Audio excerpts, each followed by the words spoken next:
Et bienvenue à tous. My name is Patricia Bona, and I'm the president of the board of directors of the beautiful Alliance Française Miami Metro. It is my great pleasure to welcome you to this episode of the Making of the Great Museums of Paris. Today, spotlight on Musée Carnavalet, which is the museum of the history of the city of Paris. Who better than our distinguished guest, Ulysse Jardat, curator and head of Department of Decor, Furniture and Decorative Art, to guide us through the rooms and to the collection of this beautiful museum.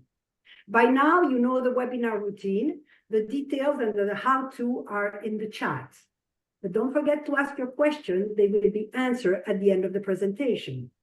I should say that this program is presented in partnership with the Alliance Française de Chicago and the Alliance Française de Miami Metro, and with communication support from our great friends, the American Friends of the Louvre, the American Friends of Versailles, the Friends of the Domaine de Gentilly, the French Heritage Society, and of course, the Federation of the Alliance Française USA. This series is curated and moderated by Russell Kelly. Russell is Vice President of Alliance Française Miami Metro and my great friend. Russell has lived in Paris for 30 years and knows Paris as a resident and as a historian. He's the author of The Making of Paris, the story of how Paris evolved from a fishing village into the world's most beautiful city, and I highly recommend the book. He's vice president, I said, of Alliance Française, and he comes to us today from his winter residence of Palm Beach. To you, Russell. Thank you, Patricia, and thank you for the tip on the book. And greetings from sunny Palm Beach, where for those of you in the north, it's 75 degrees, and for those of you in Europe, it's 25 degrees. It's my pleasure today to introduce our speaker, Ulysse Jardat. Ulysse has a distinguished background. Before joining the the Carnavalet. He studied at the National Heritage Institute in Paris, where he's focused on museum studies. And before that, he studied art history at the prestigious École du Louvre. And at the same time, he studied public administration at the Institut de Sciences Po, the Political Science Institute, all of which are located in the center of Paris. And interestingly, before that, he attended the Lycée Henri IV, which is one of the oldest and most prestigious of the high schools in Paris, located just behind the Pantheon. As Patricia said, Ulysse is presently, and since July 2021, he joined the Carnavalet, and he is now curator and head of the Department of Decor, Furniture and Decorative Arts. And most recently, he co-curated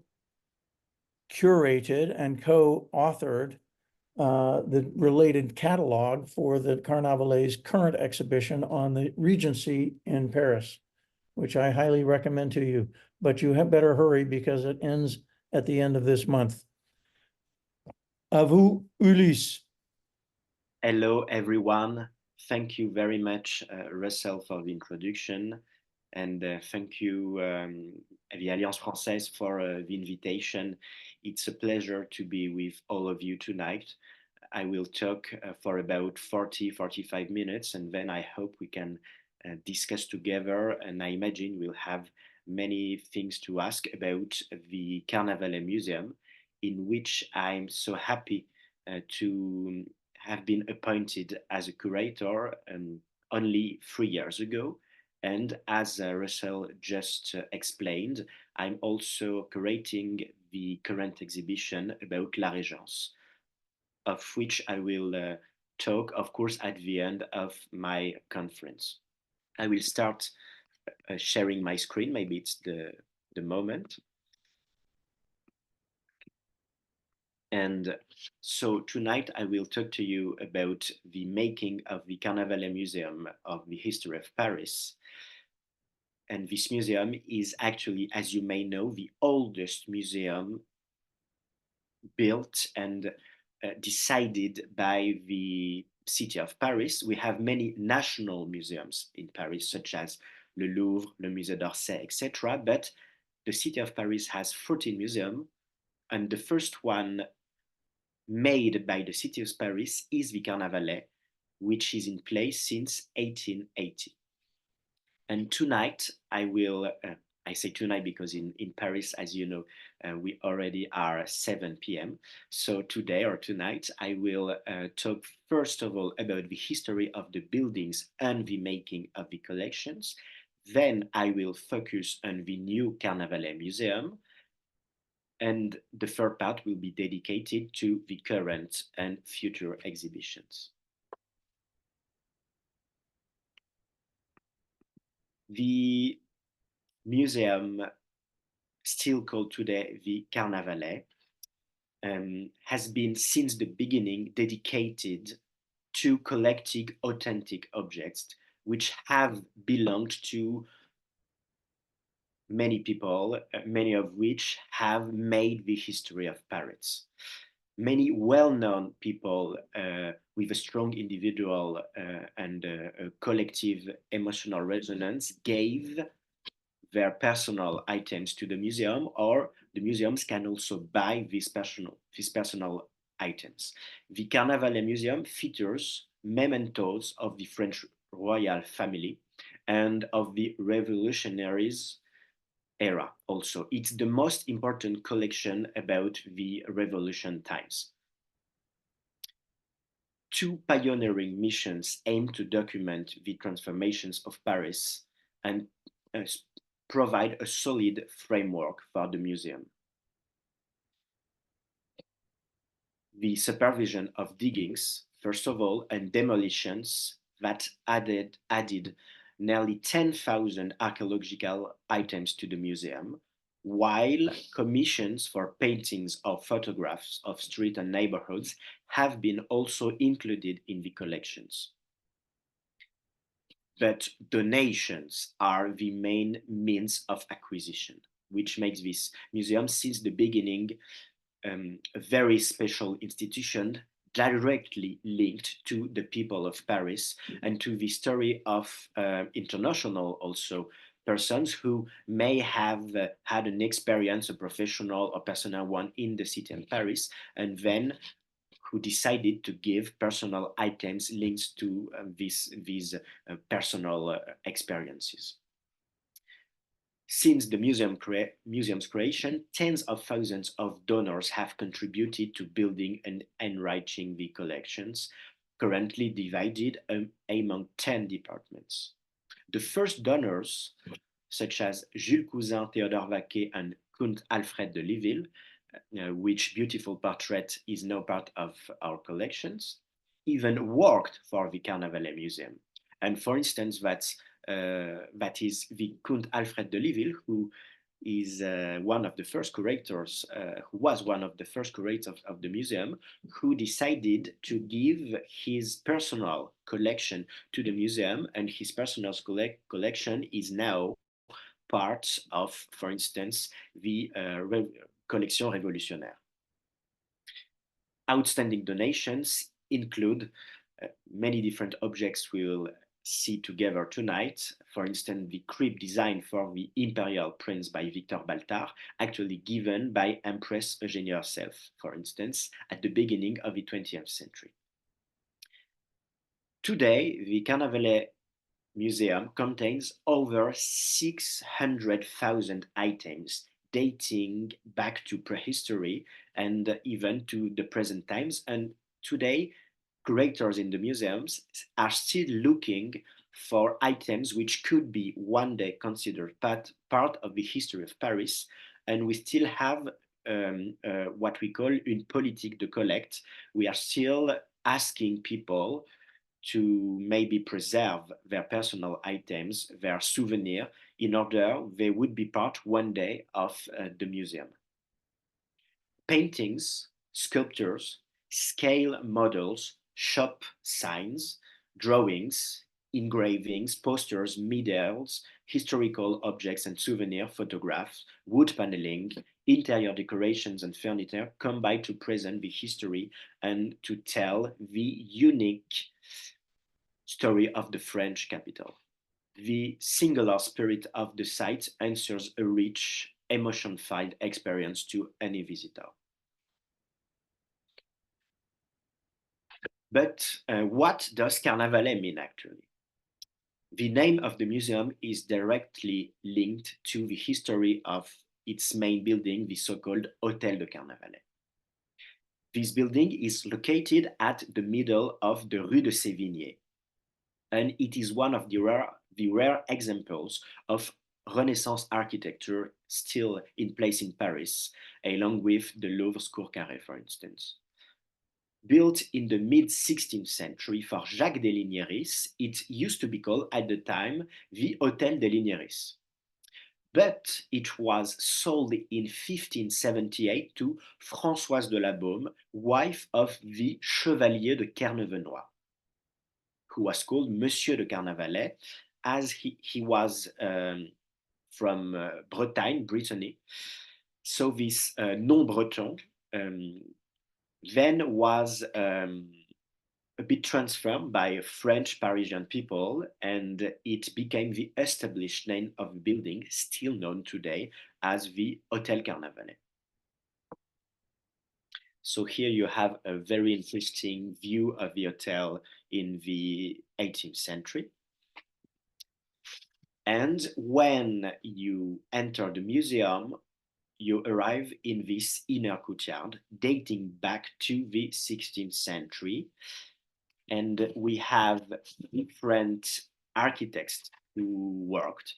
We still don't know the ones from the 16th century.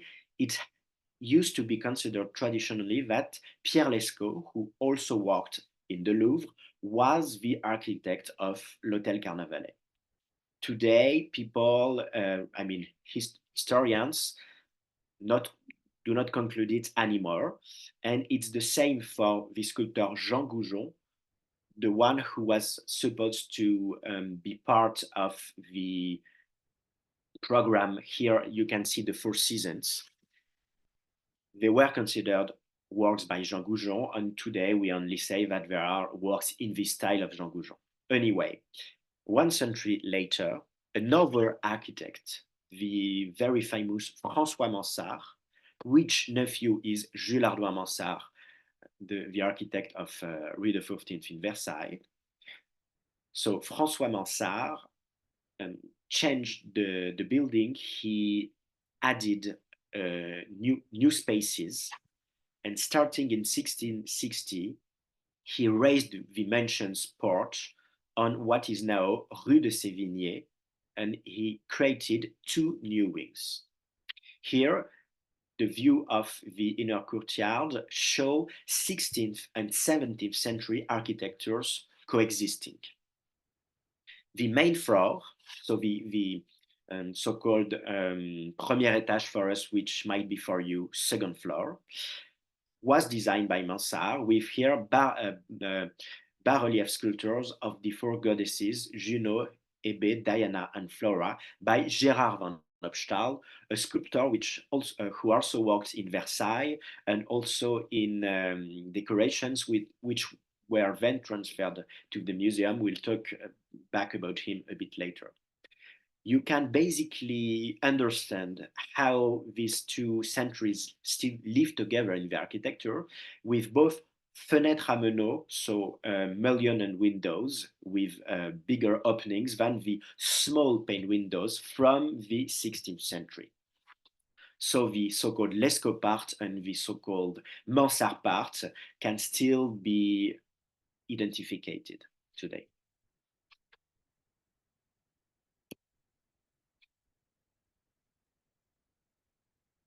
Madame de Sévigné, who was a letter writer, one of the most famous women who wrote and then had her letter published in the 17th century, lived in the Hôtel Carnavalet. She used to run a part of it from 1677 to 1696.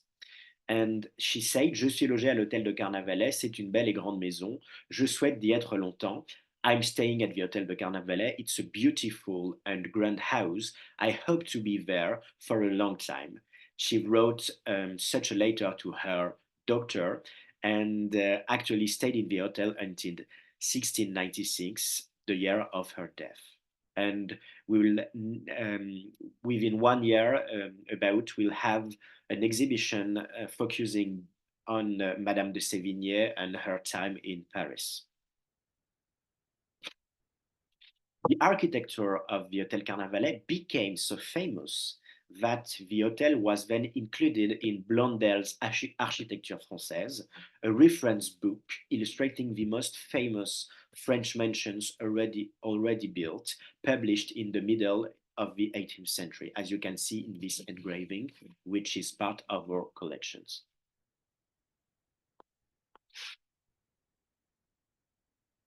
So how did the Hôtel Carnavalet become a museum? It was actually following a suggestion by Prefect Haussmann, who was Baron Haussmann. During the major renovation of Paris, he started from 1853 to 1870, during le Second Empire, under the ruling of Napoléon III. The mansion was then purchased by the city of Paris in 1866 in order to become the city's historical museum. It was perhaps a way of compensating for the partial destruction of Paris by Baron Haussmann himself. As you may know, the Haussmannian era is the one which made Paris a modern city, and the so-called Haussmannian buildings are the most common bourgeois buildings that still make the face of the city of Paris today. We have only a few small Middle Age or Renaissance streets still in place, for instance, in the Latin Quarter, in the center of Paris, or also in Le Marais, and that's in Le Marais that Le Carnavalet, the Hôtel Carnavalet is situated, and it was preserved by Haussmann, whereas many other hotel mansions were transformed at the time or maybe later. So Haussmann is, a key figure for us, not only because he decided to preserve l'Hôtel Carnavalet, but also because he's the one, thanks to which, in a way,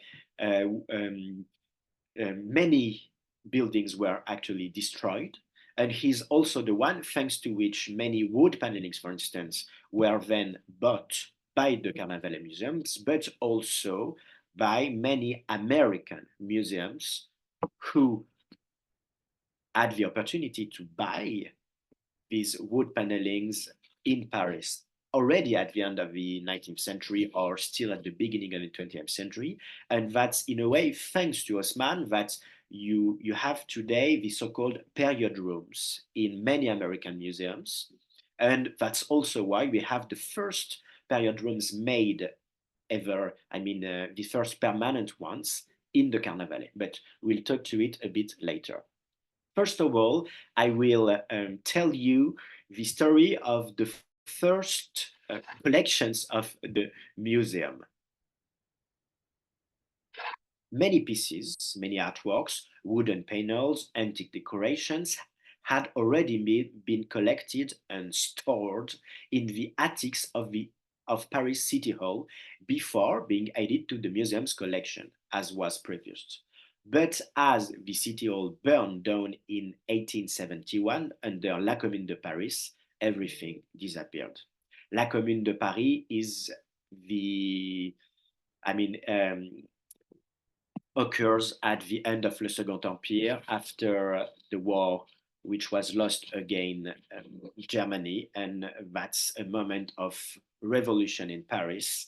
Many symbolic places are burnt, political places such as Paris City Hall, and that's how what were supposed to be the first collections were destroyed. But so many pieces were still in place in buildings which were then destroyed, modified until the beginning of the 19th century and the so-called Haussmannian era at urbanistic scale could be considered even still in place at the beginning of the 20th century, and that's why many pieces arrived at the turn of the century in the Carnavalet Museum.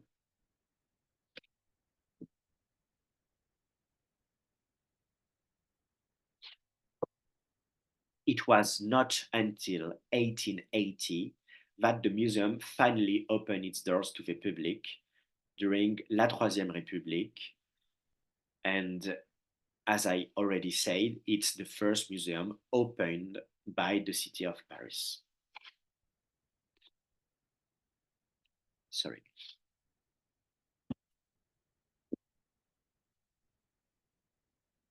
An extension of the galleries was immediately decided upon and included 2 tiered galleries in the museum. But what makes from its opening the building a kind of architectural museum are the elements coming from other places which were added to the Hôtel Carnavalet, to the mansion, and to its gardens. We have, for instance, 3 facades opening on the garden, which actually feature elements from demolished Parisian buildings. So we do not only have interior decorations, pieces of furniture, but also architectural remnants from destroyed, disappeared buildings. And that's the case, for instance, of the Nazareth Arch, which used to be on City Island, l'Île de la Cité, just next to Notre Dame, which is now part of the Carnavalet. And here I took myself a picture during last summer, and from April or May to October, you can even enter the museum through its courtyard on La Rue des Francs-Bourgeois, where we have a restaurant. And while entering through La Rue des Francs-Bourgeois, not through Rue de Sévigné, you go under the Nazareth Arch, dating back to the 16th century, but not originally part of the building. That's the same for Le Pavillon des Drapiers, which was a building located on the Rue des Déchargeurs, used as an office by the Guild of Merchant Drapers. It was demolished in 1868, so during the Haussmannian era, and its facade was reassembled in the courtyard of the Carnavalet Museum. That's the same for the Pavillon de Choiseul, coming from a very big hôtel particulier, private mansion, made for le Duc de Choiseul. And this pavilion was also rebuilt inside the courtyard, and it actually divides the courtyard in 2 different places. And it is like today it looks like it has been there since the beginning, but it is part of the so-called museography in a way.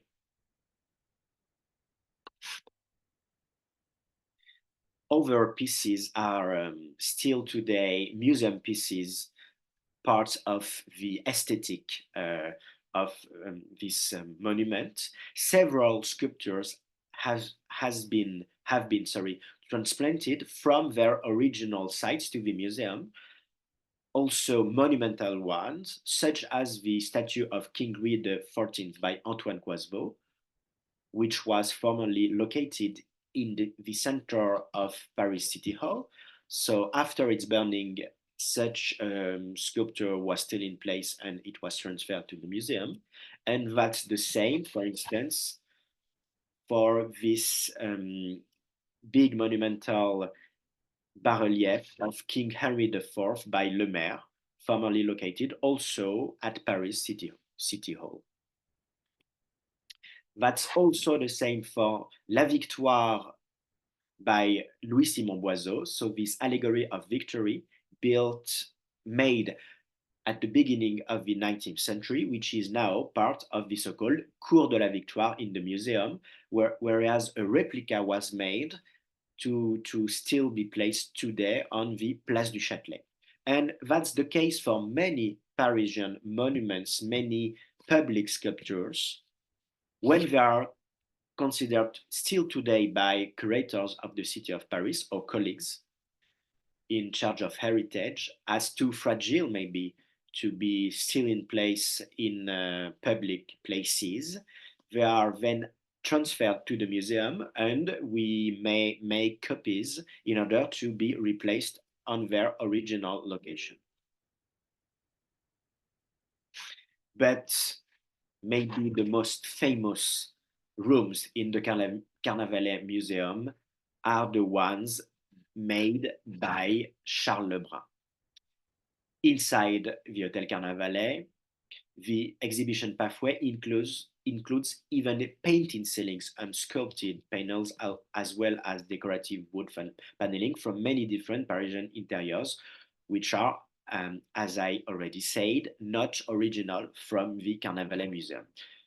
I will talk later a bit more about Charles Lebrun, but just here to make you realize that, for instance, this room was totally recreated in the museum.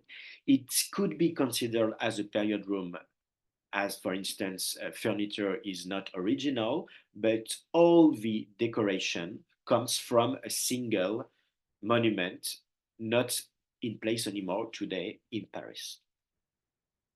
That's the same for the Hôtel de Luynes monumental staircase, and this amazing room is totally part of the museography. Here you can see a very special technique even for the history of art in France. The Duc de Luynes, at the middle of the 18th century, called an Italian painter, Antonio Brunetti, who was coming from Venice, the place where you have, as you know, still today, many villas on the so-called terraferma, which is the part of the Venice, I mean, just next to the city of Venice, on the next to the places where noblemen from Venice used to go since the 17th or 18th century, and even in the 16th century, they already started building villas. And as you may know, anyway, in Italy, you have many fresco decoration, whereas in France, you don't have so many fresco decorations. You might have tapestries, or you might have more classical paintings, even on big canvases, which are then put on the walls or on ceilings. But here, the technique is very special because it's the true so-called fresco Italian technique made in Paris by Brunetti for the Duc de Luynes. And so that's why 1 century ago, when his mentioned Hôtel Particulier was to be destroyed, not only the entire fresco that you can see there was taken off from the Hôtel de Luynes to be rebuilt totally in the Hôtel Carnavalet. As you might imagine, it was not easy, and it was very carefully made because you have the original one transferred in the Carnavalet Museum. But you can see, for instance, this balustrade, which is both painted and both truly made in stone. The old stone balustrade, the entire staircase, even the entire room, a monumental one, was totally rebuilt in the museum as a museographic part of it.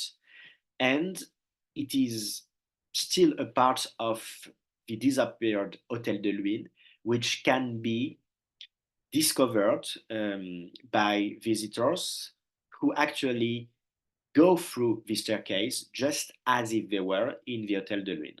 And it is part of the mythical, in a way, history of the Carnavalet Museum, which collects even architectural part of the architectural history of Paris. I will now talk about a second private mansion, the Hôtel Le Pelletier de Saint-Fargeau, which is located just next to the Hôtel Carnavalet, still on the Rue de Sévigné. It was made at the end of the 17th century for Michel Le Pelletier de Souzy, according to plans made by the architect Pierre Bullet, who was a famous architect to the king and the city of Paris. More than a century after its first opening, The Carnavalet Museum was expanded to include the nearby Hôtel Le Pelletier.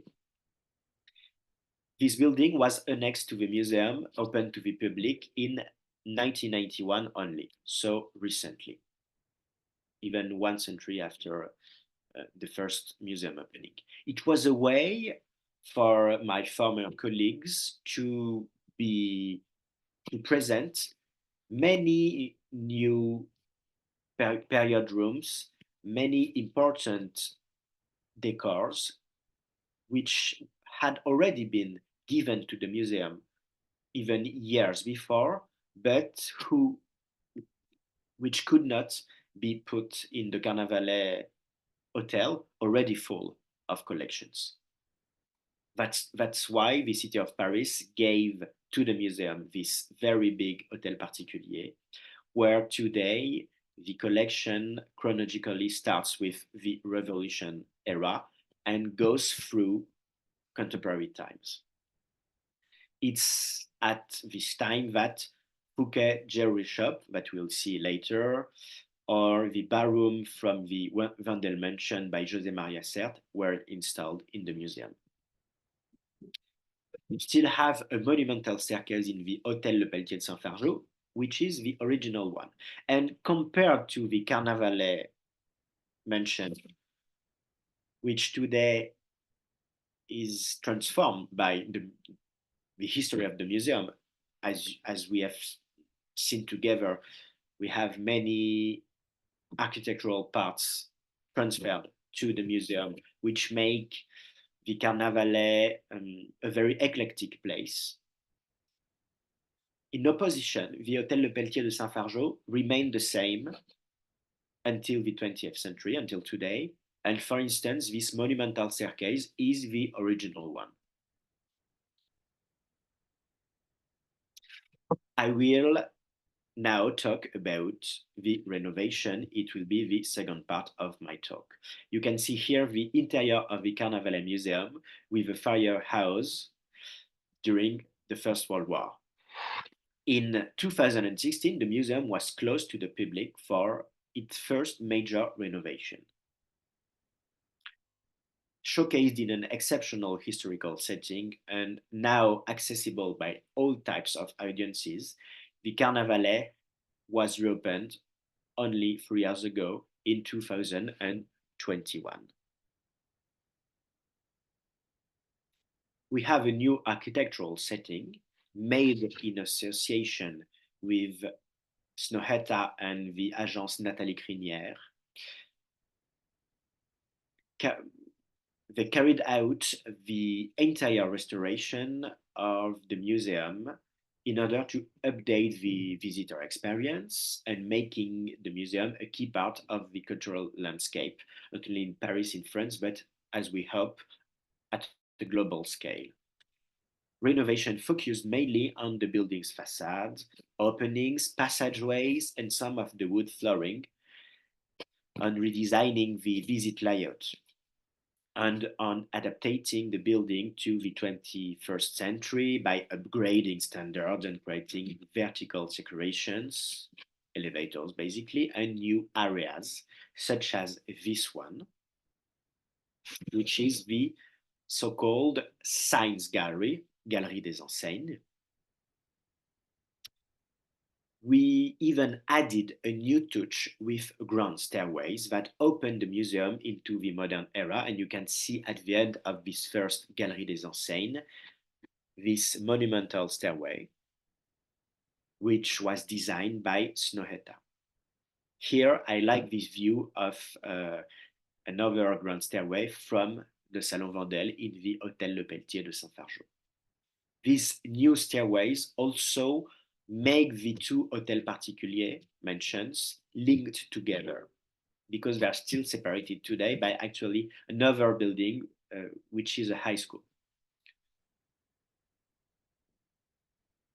So the visit starts with sign rooms, including signs coming from the various trades formerly shaped, formerly shaped the urban landscape of Paris. They are displayed in two different rooms, and they might evoke the feeling of what it must have been like to stroll along the street of Paris from one shop to another until the end of the 19th century, with many signs dating back to the 17th, 18th, or 19th century. Then we have a totally new concept with introductory rooms. As I said, we have over 600,000 pieces in the Carnavalet museums. Not everything is on view, as you might imagine, but we have about 3,000 or 4,000 important pieces on view. The other ones are part of the print collection and can be viewed only due to appointment. Here you have in the introductory rooms a first part dedicated to the symbols and motto of Paris, and our latest major acquisition, which is a painted old map of Paris by the Italian Giovanni Maria Tamburini, showing the city of Paris in the middle of the 17th century. We also have young people as visitors, and that's why the new pathway tried to also propose special works of art, or at least special information given to even young children. In the second introductory room, we are telling the story of the origin of the building and of the museum, basically the one I've just talked about. We then go on the basement, which was not open to the public before its reopening, the reopening of the museum. And the most important part of the prehistoric collection is this canoe made from a single piece of oak wood. The collections on display come from archaeological excavations that provided a key to understanding the prehistoric period in the Paris area. We have pieces from the Neolithic era, which are exceptional, just as this one. And they were found during diggings made in the Bercy district, where we have today the French Ministry of Finance and Economics. These diggings enabled identifying the outlines of 3 different buildings, and even maybe a village on the bank of an old Seine channel. Several oak dugouts, one of which is on display, are among the essential discoveries from these diggings. And for instance, this canoe, this prehistoric dugout, was cut from a sole block of wood. It is over 5 meters long, and it was found on the bank of a fossilized arm from the Seine. As you may imagine, Neolithic people lived at the confluence of the Seine and Marne rivers, 2 major axes of circulation and exchange. It was at the time a wooded region where forest and river fauna was abundant. These dugouts were used for fishing, for carrying merchandise, and of course, carrying people from one bank to another. At the time, the Seine was even more than 200 meters wide, and it was only 5 meters deep. It has changed today, as you imagine. We then go through the section dedicated to Paris during the Antiquity. After Gaul was conquered by the Romans, the city of Paris knew a so-called Romanization of its people, called the Parisi, a Gallic people that lived in the region already before, since the 3rd century before Christ. And their Romanization can be observed starting in the 1st century of our era. Roman representations and lifestyles were adopted without, however, erasing the Gallic culture. This 3rd room of the section presents Gallo-Roman Lutetia with impressive sculpted stone blocks, and numerous decorative elements. We then go through the Middle Ages to the beginning of the 16th century. There, the history of Paris is presented through works on architectural fragments from the time, as well as later works, most notably from the 19th century, when a movement arose to defend and safeguard unique heritage items. And that's also at the end of the 19th century that the museum was created. That's why you can see put together 19th century paintings and remnants of the Paris du Moyen Âge. The first room of this section is dedicated to the city island, the Ile de la Cité area, which was the heart of medieval Paris and the center of political and religious power. In the middle of the room, you can see a scale model of the inland, giving an idea of the urban area and its density at the time. I would like then to focus on the funerary inscriptions of the Jewish cemetery. We also talk about the first cemetery of so-called Cimetière des Innocents, but there was also a Jewish cemetery on Rue Pierre-Sarrazin, today in Le Quartier Latin, bearing witness to the large Jewish community already in Paris in the 18th and 13th centuries. We then go through the section and take a staircase in order to be in the escalier Mansart through the noble galleries made by Mansart, where you have the first period rooms. The first one is made with woodwork from the cabinet of the Hôtel Colbert de Villacerf, acquired at the end of the 19th century. So it's one of the first part of the collections of the museum, and it could be considered historically as the first period room in the history of museums. We then got the so-called Salon La Rivière with painted decorations for gilded cabinet of the Hôtel de la Rivière, who was situated on the Place Royale, now Place des Vosges, not far from the Carnavalet Museum. And these decorations were commissioned to the famous Charles Lebrun, who then worked for the king in Versailles. And they were considered so important that 2 rooms from the Hôtel de la Rivière were preserved and transferred. You can see here that the technique is not fresco, and that the Charles Lebrun painted directly on stone. That's why it was even harder to transfer this ceiling than the fresco from the Hôtel de Luynes.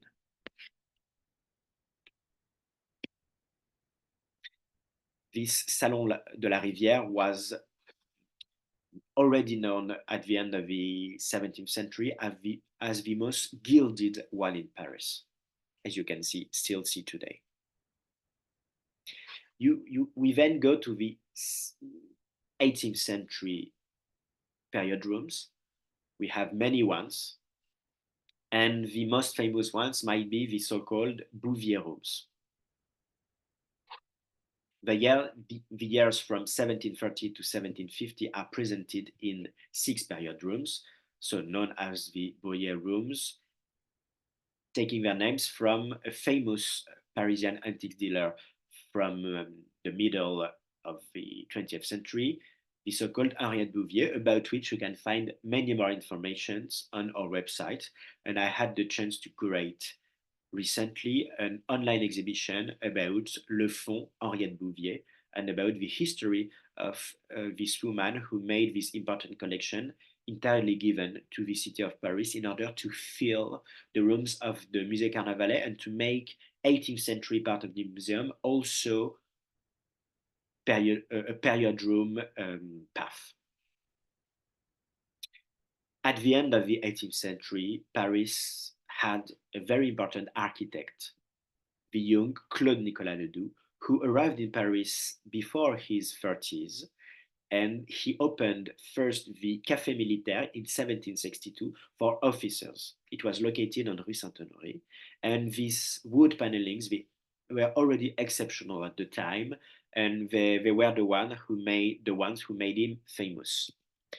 He also worked a few years later for the Duc d'Uzès, and he made wood paneling in his salon, and they even were considered at the time provocative according to the traditional rules of architecture.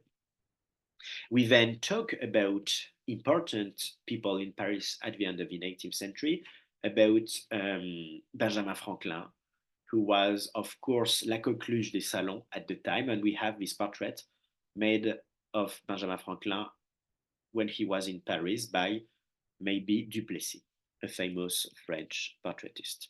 We then go into the Hôtel Le Pelletier to discover the history of French revolutions. We have many rooms dedicated to the French Revolution, and one can live the complex and sometimes sad history of the revolution from the beginning to the end, with an entire collection dedicated to the different parties, important people at the time, both, I would say, revolutionary people and the royal family. We have this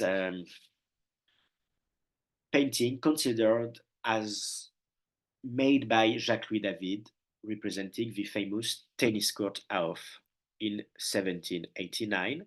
We also have, for instance, this monumental header in the shape of the Bastille, who was made only a few years after, already commemorating the event.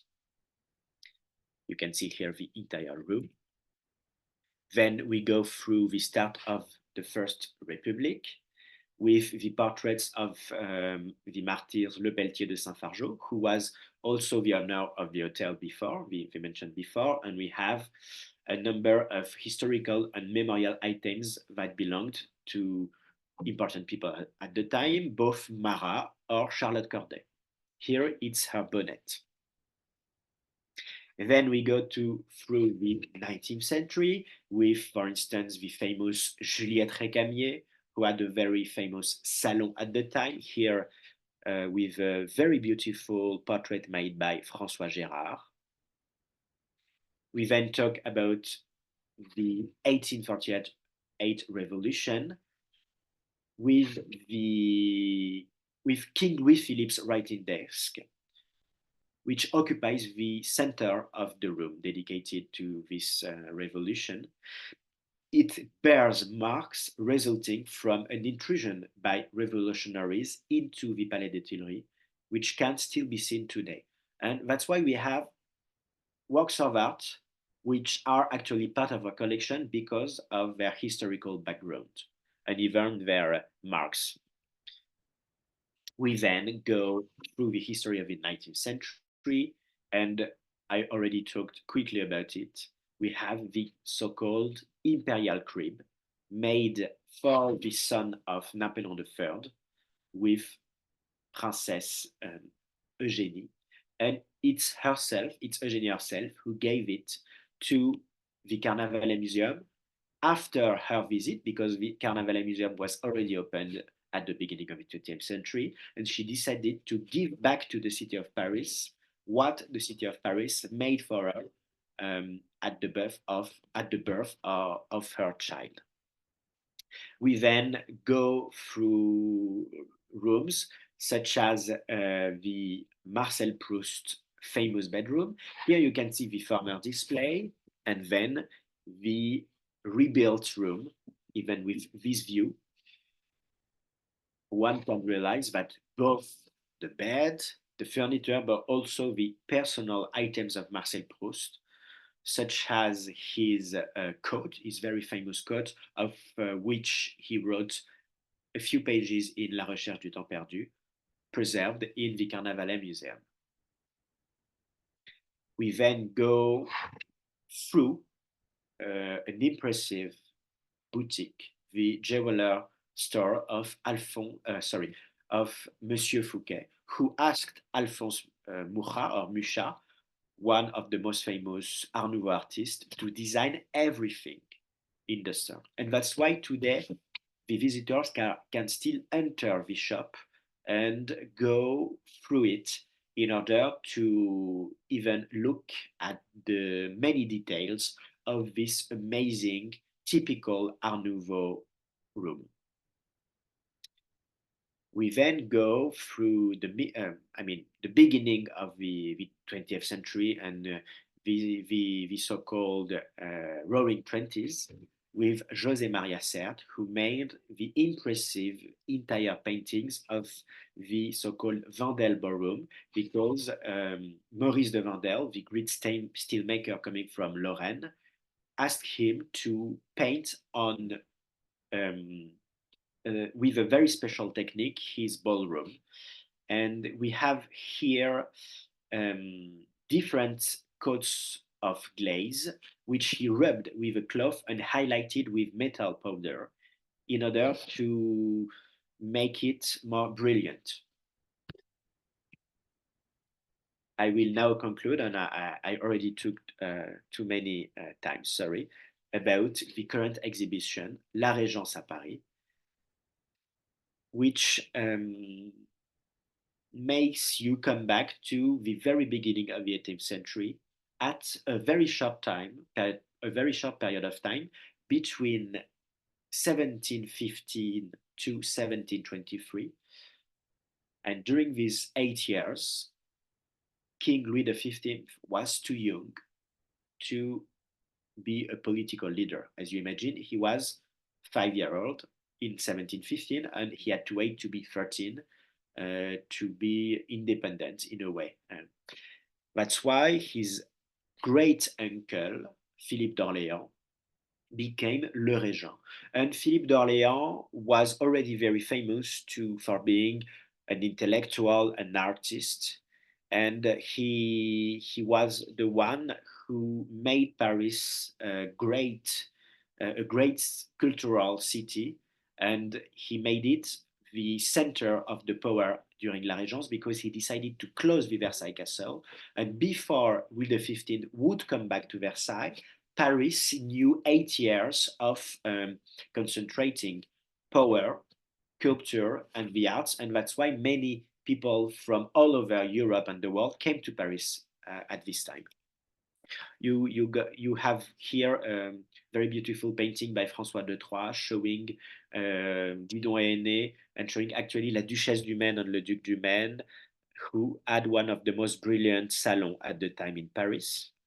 We have interesting objects such as this natural magnet coming from the collection of École de Polytechnique, who was used by Louis XV himself to understand magnetism. We have interesting views of Paris at the time.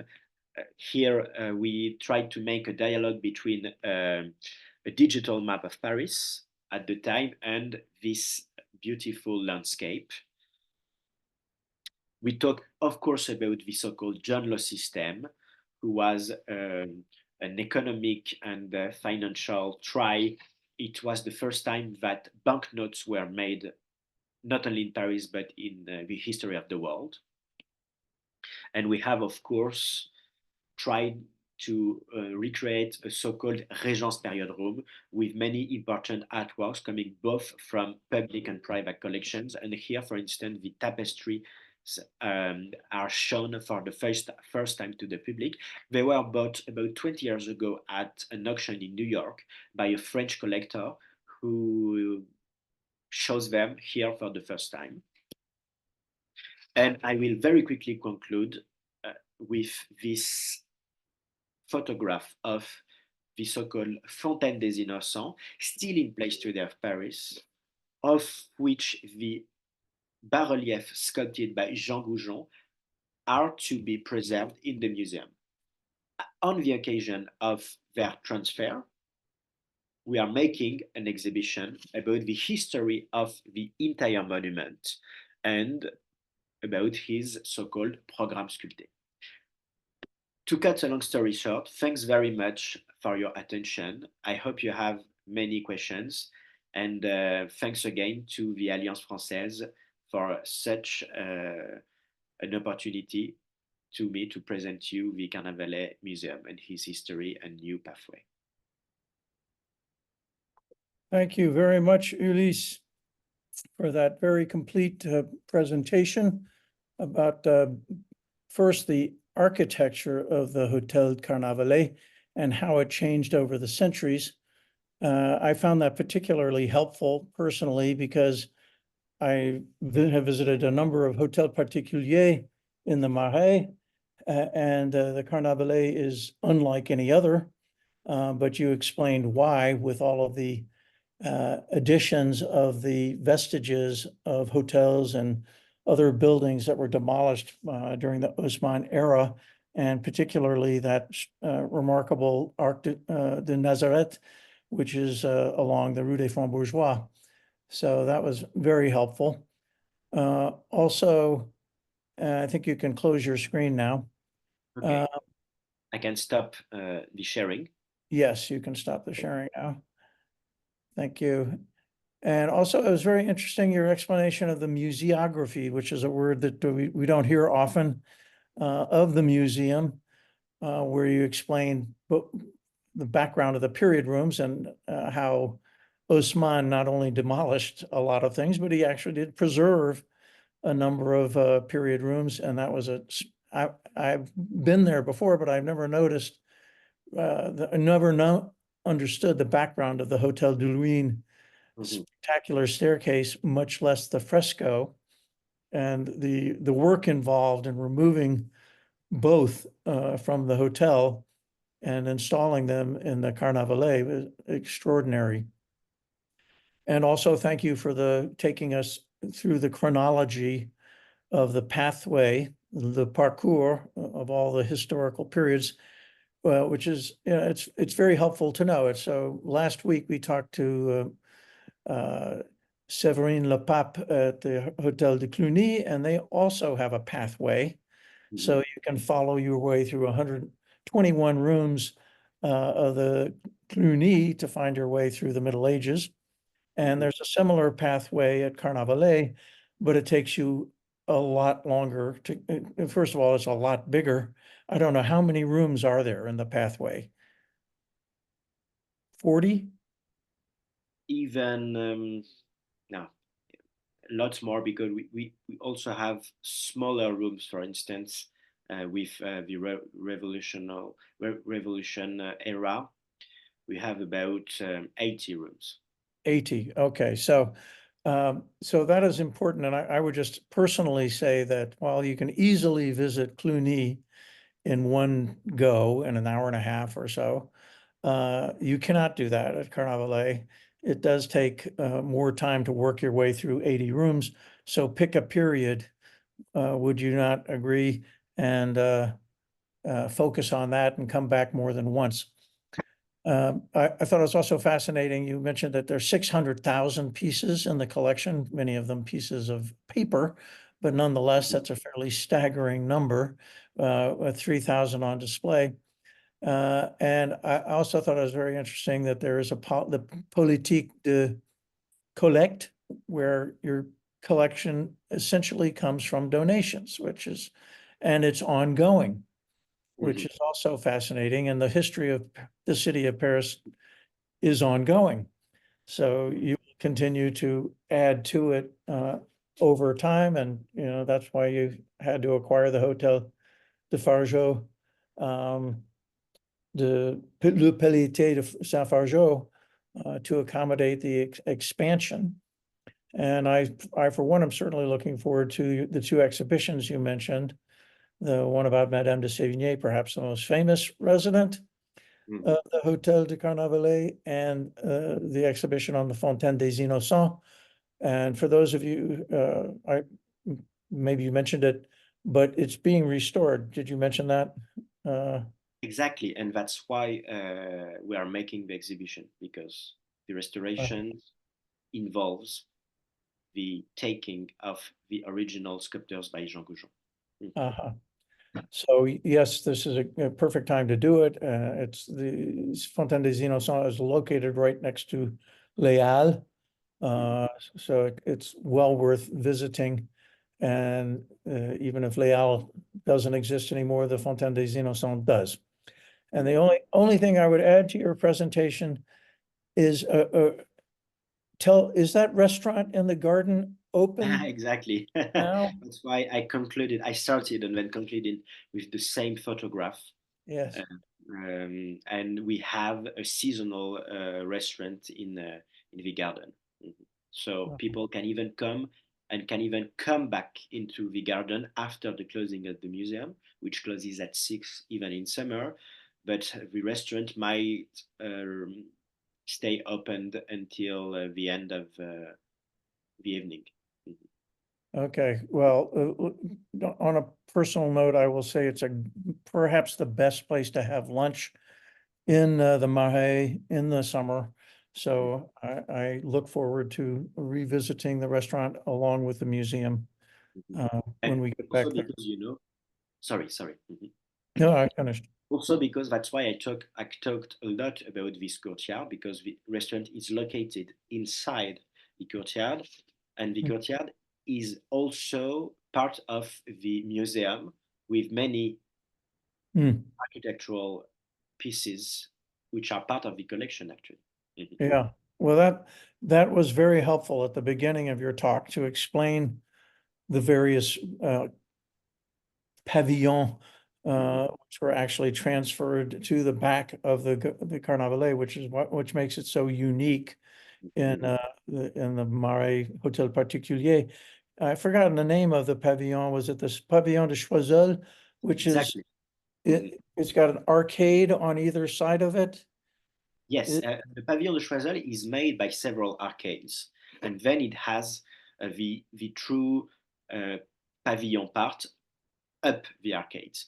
And maybe all these things are actually easier to understand for American people, because in your museums in America, you have many also architectural pieces collected in Europe, for instance, but not only.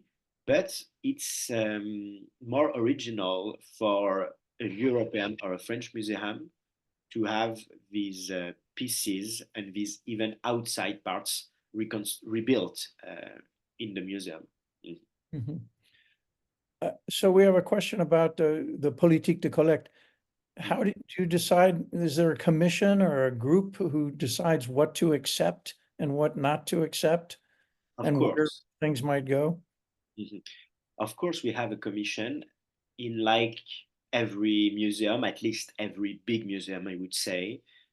All curators can join together and everyone will propose what might be part of the collection, thanks to, of course, auctions are dealers, because we buy many things. We still buy many things, but also thanks to people who wrote to the museum, wrote to us, and we even have people who come directly to the entrance of the museum, and not to buy a ticket for the exhibition, but sometimes to show us, for instance, paintings. And only a few weeks ago, I had my colleagues from the who called me from the entrance of the museum, because some people had very important paintings actually from their family who would be given to the museum.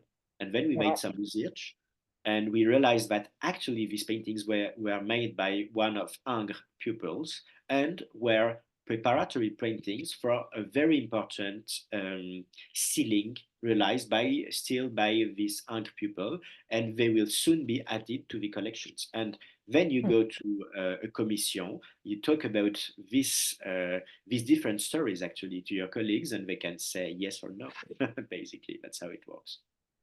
Fascinating. And you pointed out at the beginning of your talk that the Carnavalet was the oldest and first of the museums owned by the city of Paris, of which there are, I believe, 14. And as opposed to the national museums, and such as the Louvre, Versailles, Cluny, or national museums. So what is the what difference does it make? What does it mean to be a Paris City Museum as opposed to a national museum? What is the difference? That's a very simple difference. It's an administrative difference. It means when you work in a national museum, you are part of the national administration. You work for the state.